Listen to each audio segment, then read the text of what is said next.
मानेमळ्यात शिरळोबाचा भक्तिमय सोहळा पिढ्यानपिढ्यांची परंपरा कायम। सातेवाडी तालुका खटाव इथं श्रावण महिन्यातील नागपंचमीच्या दुसऱ्या दिवशी येणाऱ्या श्रीयाळ षष्ठीनिमित्त सातेवाडी येथील मानेमळा परिसरात शिरळोबाची पारंपरिक पूजा, आरती व विसर्जन भक्तिमय वातावरणात करण्यात आले। माने कुटुंबियांच्या आजोबांपासून व वडिलांपासून सुरू असलेली ही परंपरा आजही श्रद्धेने जपली जाते। सकाळपासून शिरळोबाच्या मूर्तीची सजावट करून विधिवत पूजा व आरती करण्यात आली। यावेळी ग्रामस्थांनी शिरळोबाला नैवेद्य अर्पण करून दर्शन घेतले। शिराळा शेठ हे वाणी समाजातील होते। त्यांनी गोरगरीब जनतेला मदत केली। त्यांचे एक दिवसाचं राज्य होतं अशी माहिती ग्रामस्थांनी दिली। त्यांच्या स्मरणार्थ व श्रद्धेने ही परंपरा पिढ्यानपिढ्या सुरू असल्याचं ग्रामस्थांनी सांगितले।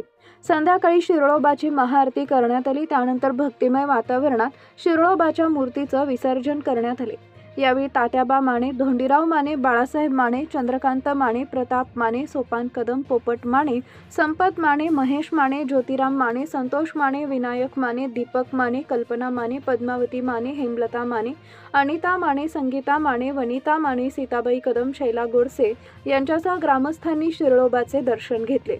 DSP न्यूज लाईव्ह वडूज प्रतिनिधी विनोद लोहार।